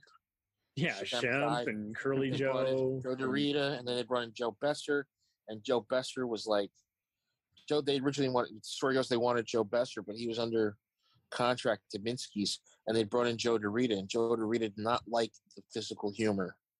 He'd be like, don't hit me so hard, but it wasn't like I always say it's like the Beatles and the Stones, Yeah, can't have one without the other. Yeah, or it's like apples and oranges. It's apples and oranges, It's like Martin and Lewis or Abbott and Costello. Who do you like? Well, at least, Abbott and Costello, at least when they broke up, they were still on good terms, Yeah. And Dean Martin and Jerry Lewis break up, and they don't speak to each other for 20 years, supposedly. There's a lot. Yeah. Supposedly they didn't speak to each other, which is BS. They did speak to each other. They just had to, it's almost kind of like rappers pretending they still are in a feud with each other. Is like they had to play up that whole predicament, even if that wasn't the case. But those Paramount films are the gold standard. Mm-hmm. You are not a good parent if you don't introduce anyone to this. No. But a lot of people don't realize there was a movie that came out from the guys who did the Naked Gun called Brain Donors. Does anybody remember that movie? I vaguely remember that. Okay, it was John Turturro, Bob Nelson, and Bob Nelson, and who else was Mel Smith of Alas, Smith and Jones. So they did that. It's distributed by Paramount. Wow. And it's distributed by Paramount, and it was complete. It was a finagling of A Night at the Opera. So that's the remake you're telling me about earlier. Yeah. Oh, yeah. It's called Brain Donors, and Bob Nelson did the Harpo part. John Turturro, if they had done a Groucho movie, he would have made a great Groucho. Because in that movie, he's got Groucho's like timing down pat. That's great. I mean, he does some lines in that. I mean, I could swear if I was watching it 50 years earlier, 60 years earlier, it would have been Groucho doing that. But that's the great thing about that. You hear it and you're like, they're like, they say at the end, any coincidences, something. They said something at the end of the movie, like to the Marx Brothers is purely coincidental, So that was the last great. That's kind of like the big tribute to. Because I was watching, I was like, hey, this is like A Night at the Opera. What do you know? And I'm like, oh yeah, it is like A Night at the Opera.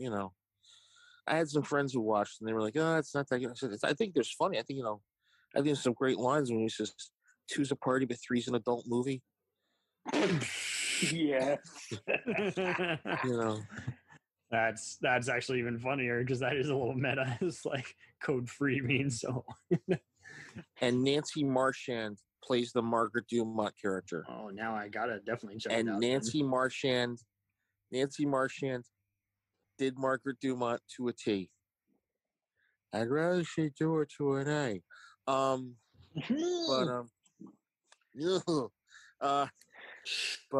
She does the Margaret Dumont role perfectly.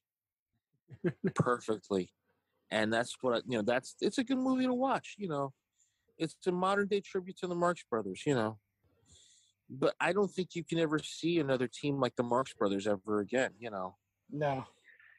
The closest you can come anymore is Monty Python. Yeah. And even that is that might be stretching it a little bit, but they had the same kind of. I wouldn't necessarily call it absurdist, but they had the same kind of attitude about comedy, that it wasn't just about it had smart writing, it had weird situations, but it was still kind of made sense. But even then, Marx Monty Brothers Python is more kind of given a nod just in individual movies, while Stooges, Buster Keaton, and Marx are often replicated in a bunch of comedy acts, and you often can tell. Like, again, without Buster Keaton, you don't have Jackie Chan, while with Monty Python, it's mainly kind of aped in movies like Princess Bride and even Evil Dead to some extent, It's just, yeah. But the thing I've said about Python is that they were influenced by the Goon Show, which was Peter Sellers, Spike Milligan, and Harry Seacombe, and they did have. I think there was what you said about the Marx Brothers. There is that influence in there of them, coming up with certain names of people, and not just anyone could. No, not and some of the humor is just so strange to watch. It's like like there was one episode they did, and Tom, do you remember the one where they're in the restaurant? It's the couple. Yes. Everybody's like this is a vegetarian restaurant, and he says, John Cleese breaks away and he says, I was married to someone once who was gay, happy, and loving. Whatever happened to her? And Eric Idle, as his wife, says, "You divorced her and married me." But and then Michael Palin turns to the camera and says, "I met my second wife at a second wife swapping party. Trust me to arrive late." Yeah. But I mean, that's Groucho. And there's some parts where they do Harpo, and there's some parts where they do Chico. But it's like Python. Yeah, there was some. Python had that in English. I think the closest you can come to anybody being influenced by the Marx Brothers here would be Kids in the Hall. It's a good contrast, and we still got to do it next. But I'm glad that you even summed up even more how they're introducing stages of comedy. Yeah. Instead of doing silent pictures like Laurel and Hardy and Charlie Chaplin and then appearing in dramatic roles, is like comedy has now gotten to where, I don't want to lampoon it because it's always going to be something that someone seeks out. I love nothing more than going to live stand-up. It's so worth it. But it is one of those where now you can't even really replicate what the last 6 decades were basically about, in that they were, you either pick the right, producer to do cheap pictures and become very beloved over time, or you can just keep killing it as a stand-up and you get booked for Netflix or the movie channels. But now it's just, I don't even know where anyone goes in comedy, especially with how comedians are just complaining too much about culture wars, and it's watered down now.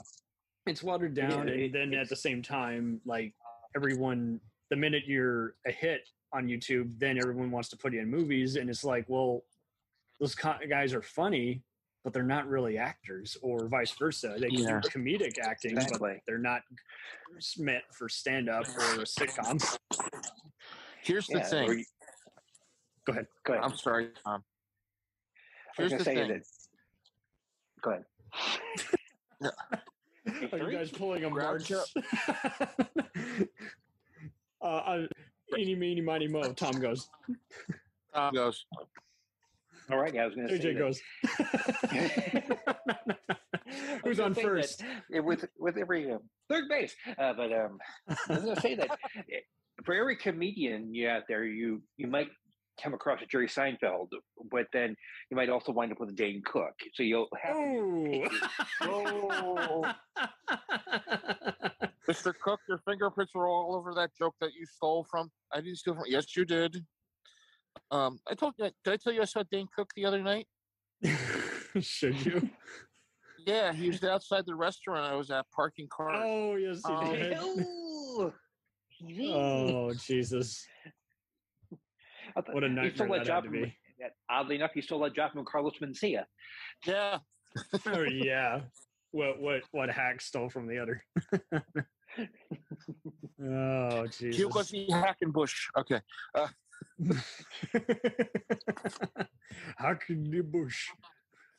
There's so many hacks. I was thinking this was a slasher movie. Oh. That guy's so big of a hack. He cut the audience in half. Oh. I'm not sure it's getting that gruesome yet, but stay tuned after these messages. We'll have a PSA about don't bore us with your shit comedy. You see, the problem with comedy today is nobody's funny anymore. Now, funny is when you would say something humorous and people would laugh. Now, people don't laugh as much anymore because they don't know what's funny anymore. You see, because if people said it was funny, they go, ha ha.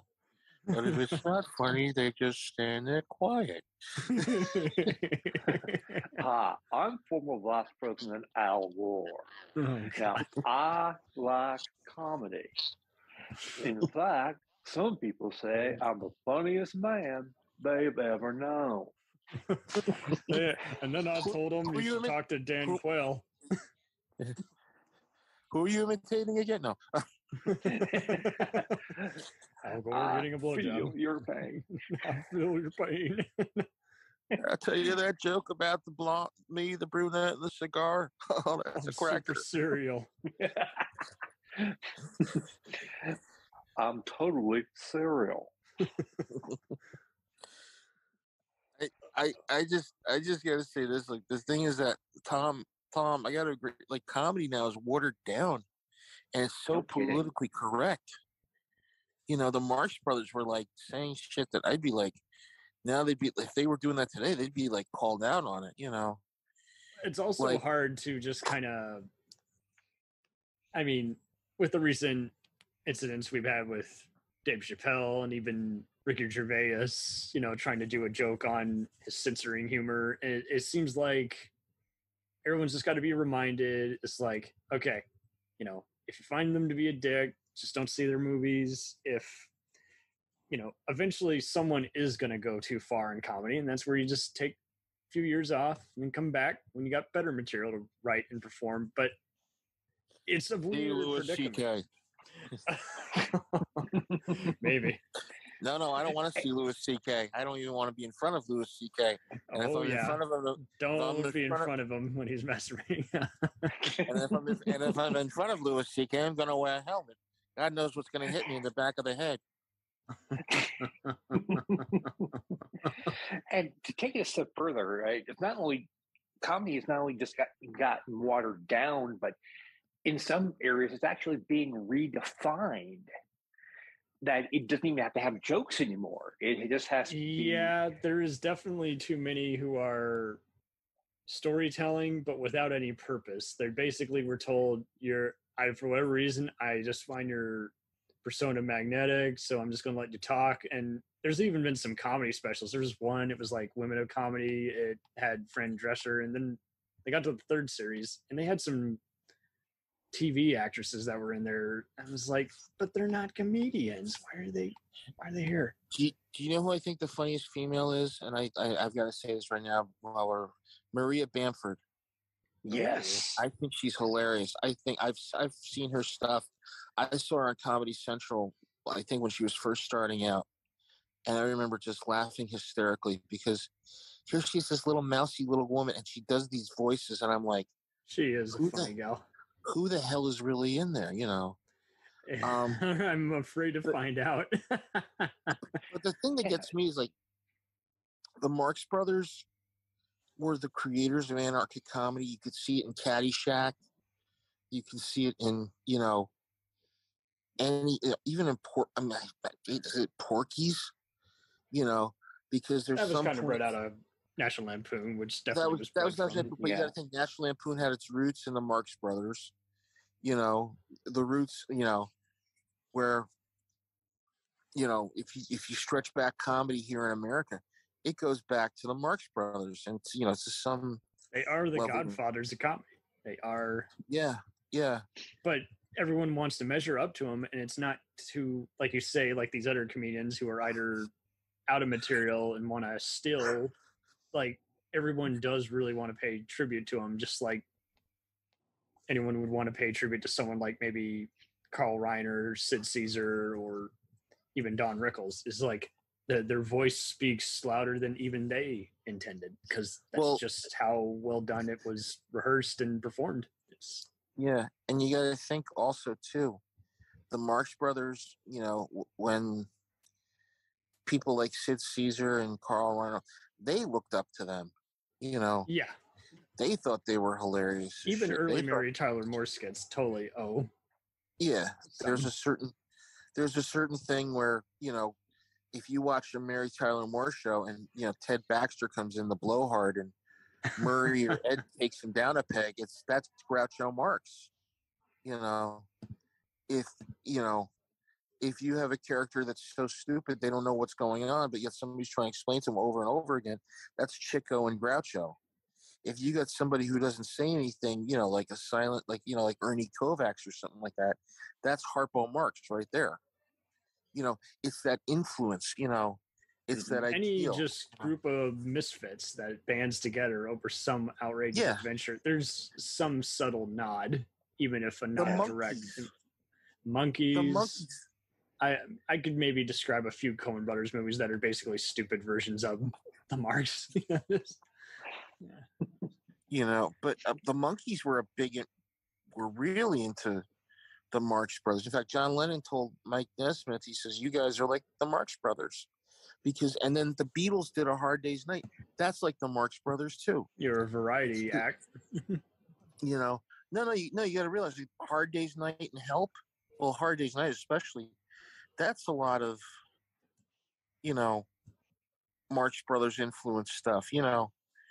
The sight gags and stuff like that, and some of the things they say during, oh yeah, you can see it. You can see it in, you can see the Marx Brothers influence in Peter Sellers movies, like the Pink Panther or something like that, or anything like that. You got to realize they just permeate. They permeate, and that's the thing. I think a lot of the directors coming out in the '60s saw those movies and said, okay, Richard Lester especially. Good point. Said, all right, when I make a comedy movie, it's going to be like this, and we're going to, we're going to have this happen here, and this happen here, and this happen here. Very much even so. if you watch Help, Leo McKern, and they're chasing the Beatles around. Leo McKern is Sig Rumman. You get that connection right there, Nice. So. And going back to the point that JJ made, just thinking about more modern comedy, you're going to find those sonar paintings. You can see a lot of Groucho in, like, say, Al Bundy. You can see a lot of Harpo and Zeppo in Homer Simpson. You every so often you'll have a big comedy or something. Well, hell, if you're going there, then Kramer is totally Chico. Absolutely. Yeah.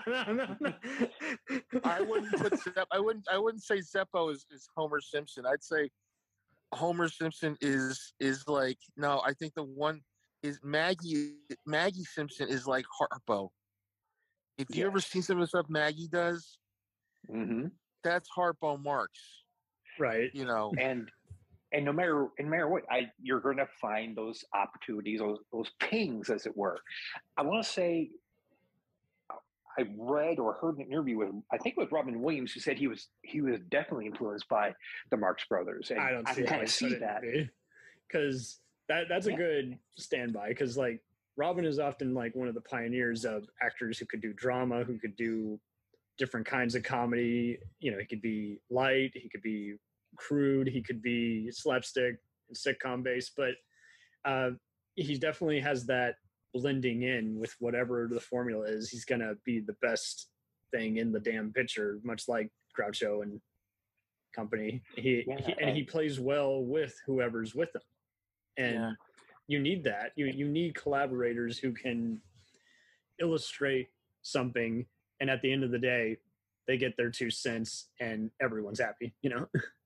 Well, and same thing with Jonathan Winters too. The influence.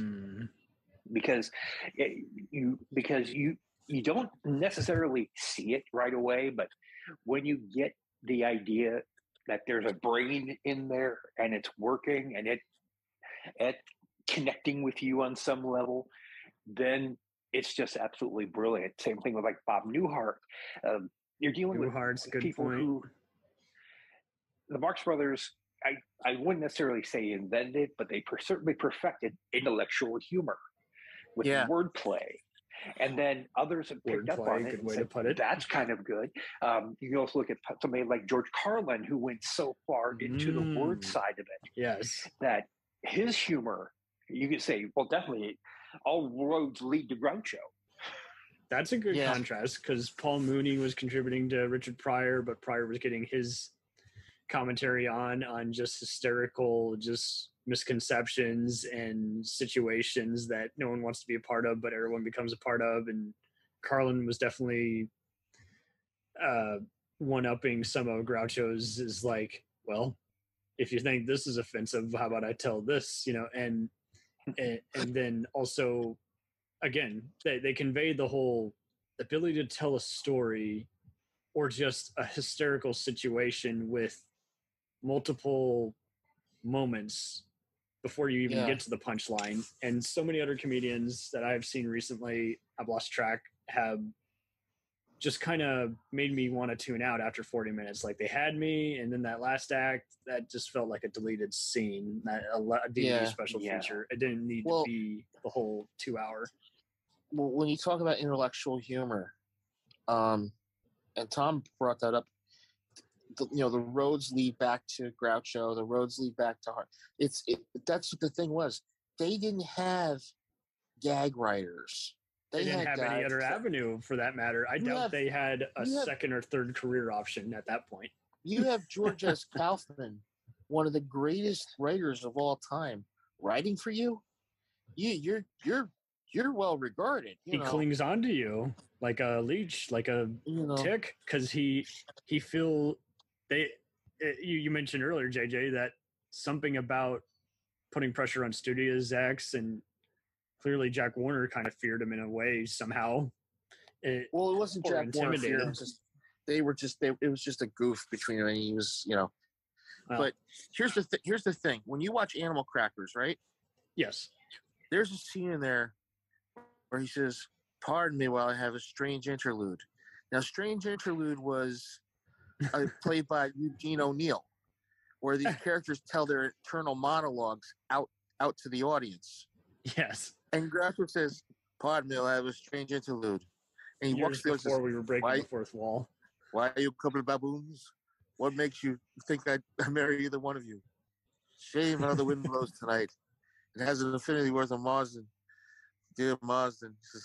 Then there's one part where he says, "I see figures, weird figures, strange figures.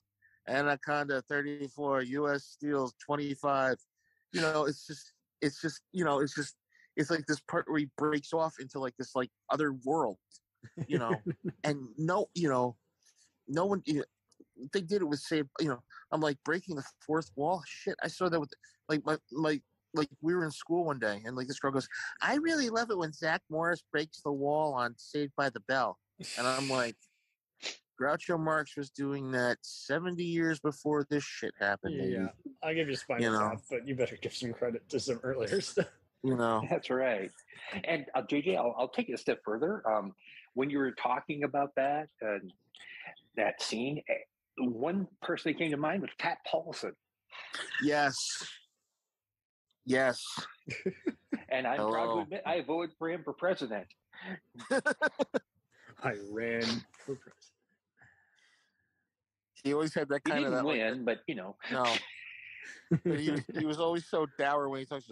As most of you know, the threat of this has been going on for a long time, and we intend to stop it. He bangs his hand on the desk and goes, "Ow!"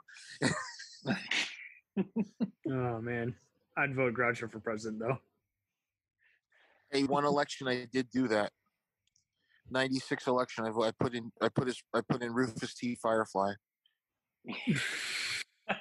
No, it was for the governor. It was for the governor of New Jersey. McGreevy was running, and I didn't like McGreevy for some strange reason. And I put down Rufus T. Firefly, and like it just showed like who voted for who, and like I look at the papers like one vote Rufus T. Firefly, and I'm like, yep, that's me. And I'll do it. I did something similar. One presidential election, I wrote in Pat Paulson and a piece of burnt toast for president and vice president. Was that the one when Trump was running? No. Actually, I think it was either Trump or the election right before Trump. Okay. Oh, it was 2012. That's what it was. Yeah. And I was, and at the time, I was doing my best to kind of whip up excitement for it and say, sure, he's dead, but we've done a hell of a lot worse. Yeah. Oh God. Oh, I think any comedian would do great in Congress. They would literally just all roast each other until someone gave in. We did have a comedian in Congress, but unfortunately he was kicked out, and that's Al Franken. That's true. All the old comedians, man, they're all gone. What the hell? Yeah. Well, Strom Thurmond was a great comedian. because he didn't know what the hell he was doing half the time. Oh. Hey, remember Orrin? Who's the one that got in trouble with the You got to narrow it down. I think every politician's got in trouble. Every politician. And Quell, though. What a comedian. Every politician used to fill the public up. Now they just fill their secretaries up. Yes, but enough about Bob Packwood. Yeah, that's what I was thinking of, Bob Packwood. Bob Packwood or Bob Packwood. Well, according to the secretary. Lisa got a skit in 5/4. What are you packing there, Packwood? Oh, that, okay,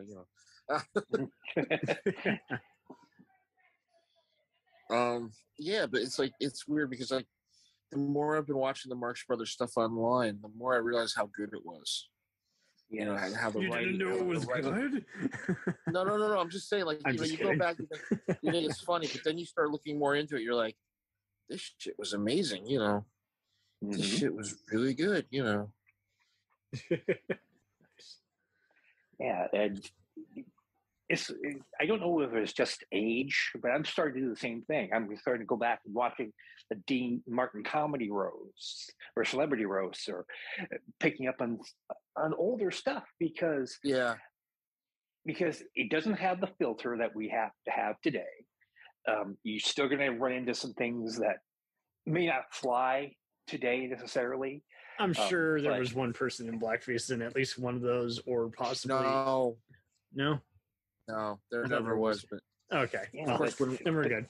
But even if you can push past that, I'm sure there's characters with, again, off-color professions. I mean, we mentioned gangsters, but that's about it. That's about as close as I'm going to get to where you're like, the closest you could get to somebody being off-color in those roasts was Rickles. Oh yes. Telling you're stupid without saying you're stupid, but yet Rickles was just so off the wall. And I remember, he says, he kisses, Sammy, we're Jewish, we brothers, we kiss. He turns to Dean, any black on my lips? And then he says, and then he turns to Sammy, either you're white, either I'm white, or you fell in a bucket of M&Ms.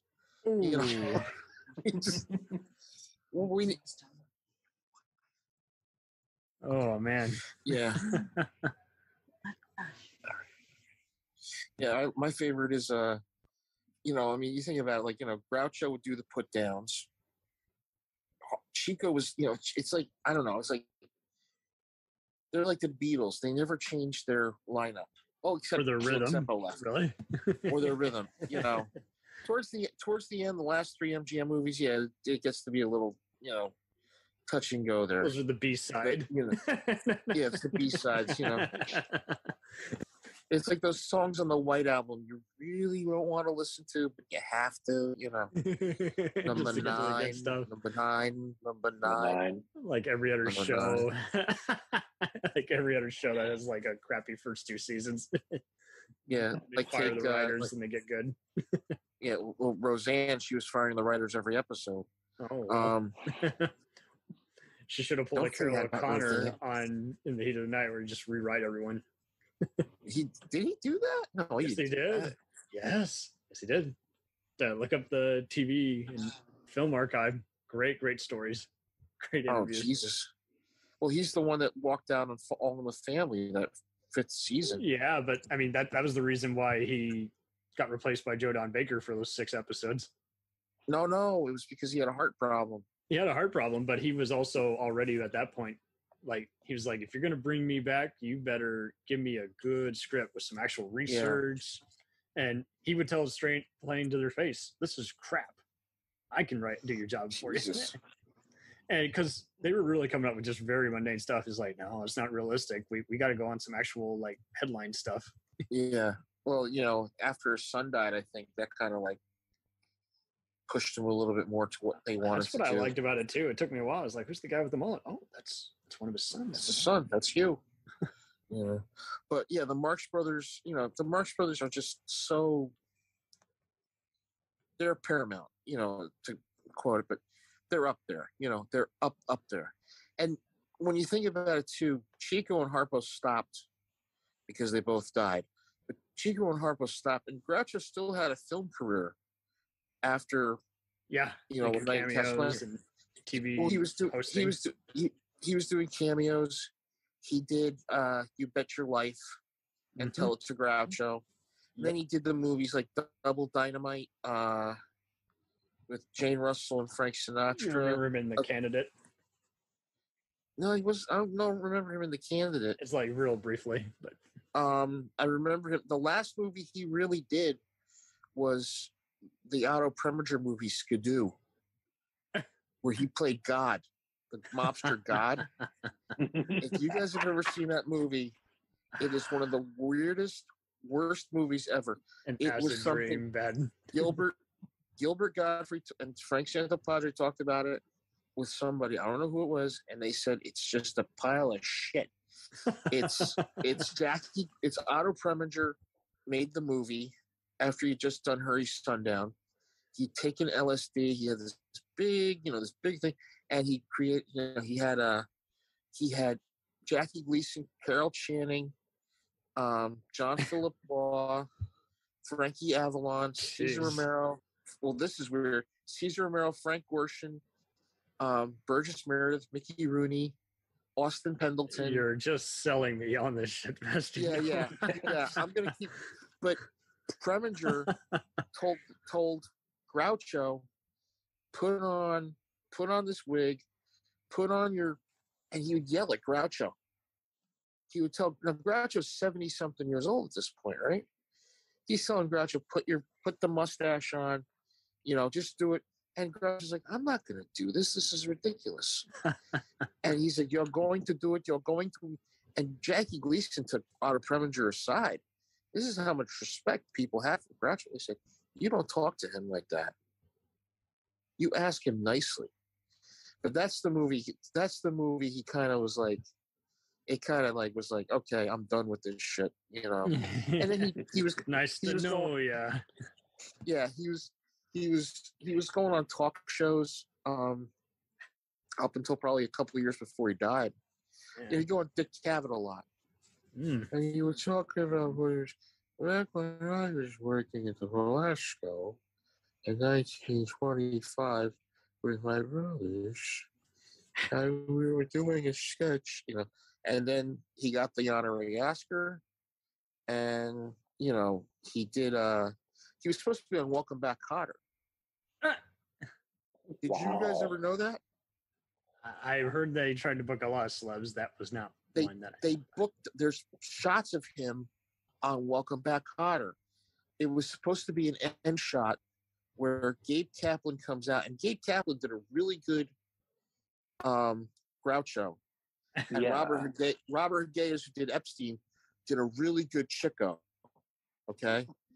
And it was supposed to be Gabe sitting outside the bus stop. There's a guy reading a newspaper, and he tells this joke, and the paper comes down, and there's Groucho, and he says, "That's the most horrible joke I ever heard in my life." And it was going to be a big thing, and they just took a couple, and they said, "Nah, he's too weak. He can't do it." I think he died like a year later after that. They could have done a Frank Sinatra and Cannonball Run too, though, probably. Yeah, but that's don't get me started on that one. Too late. But yeah, I heard that, and he said, yeah, we were going to have him on, and it just didn't work. But Gabe Kaplan did a great one-man show about Groucho. Yes, and I want to say I saw it on HBO. Yes, and the guy who played Duty, one of the T-Birds in Greece played Chico. That's great. Michael, I remember his name. He was the one that was.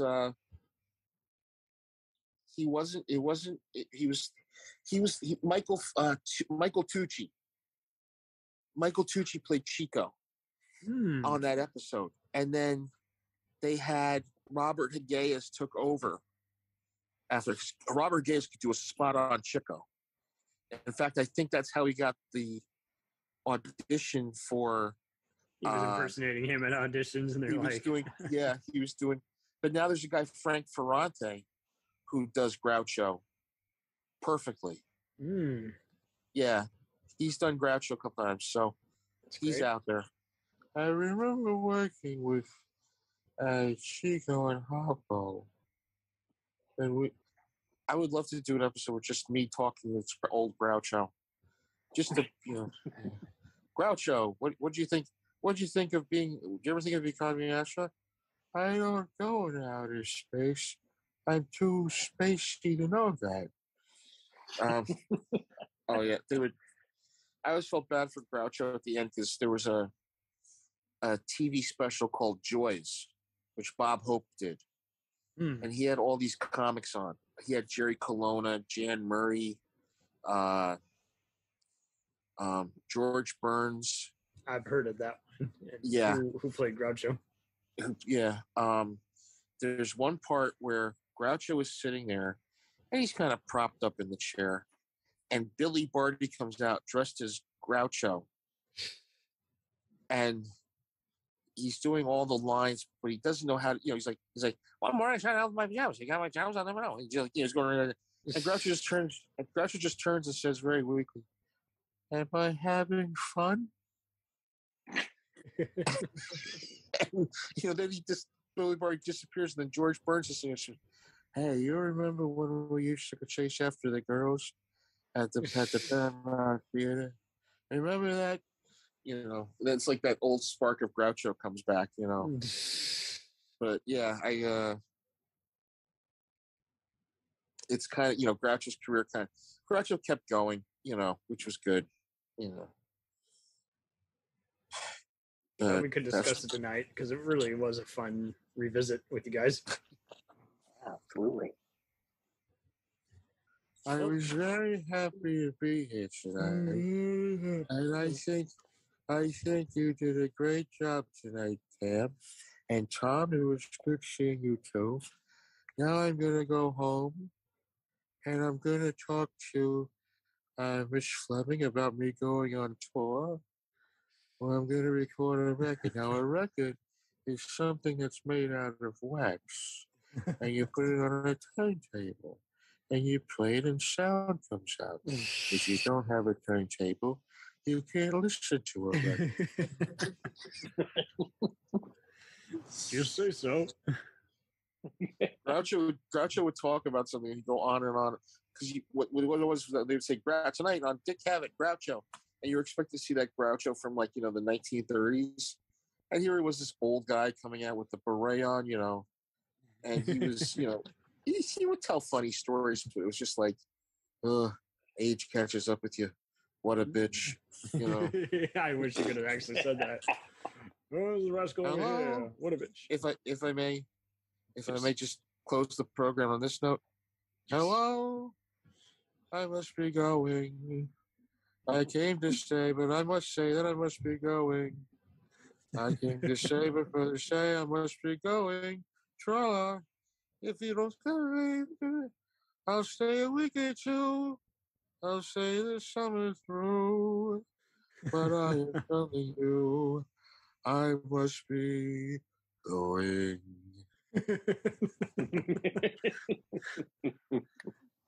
Milton Berle, he's a real character. Milton Berle's penis was down to his ankles. Not a lot of people know that, I saw his penis one time. I said, "Milton, you've got a third leg." And I said, "How does it fit?" And I told him how his pants fit. He said, "Like a glove."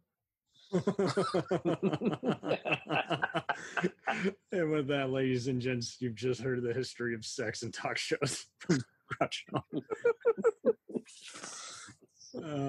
Thank you all. No problem, Cam. Next time, kids. It was a joy. Yes. Catching up on the new show. Oh my God. Oh, yeah. Hysterical. Kids in the Hall, The State, and Mr. Show. Oh, yeah. We should talk Mr. Show. Yeah. Well, hope you all stay safe out there. This was a really detailed chat, as always, and I really do hope a lot of people learn a lot, get eye-opening experience from this accounts that we shared. Thank you very much. It was fun to be here. And I have to say, I had the most wonderful time. I can't tell if that's Jimmy Stewart or... That's great. I just enjoyed being here. I did. I got to tell you, I really enjoyed listening to this. It was a very fun time. I had a lot of fun. I'm going to go over here now. I'm going to watch some Marx Brothers, and then I might watch some other ones. Unsolved Mysteries with Jeff Goldblum. I see there was a monster over here. There was a guy who did something very bad, and he shouldn't be doing that. But then I had to go over here to find somebody who could look up and find the bad guy. Mo Howard as an army lieutenant landing on the beach. Ooh, right out. I would see it.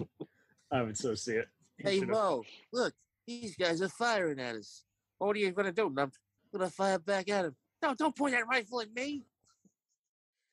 Hey Mo, what did you do this morning? Mortar what? Motherfucker. Point that at the Nazis, you knucklehead. I think this is getting entirely too silly. I'm going to tell you, we should go over, and you should not shoot the robin, but do not shoot the mockingbird. Hello, this is Peter O'Toole, and I'd just like to say that these free nitwits made my day. I gotta say, this wonderful thing, I must say. This is amazing. It's like meeting Pat Sajak.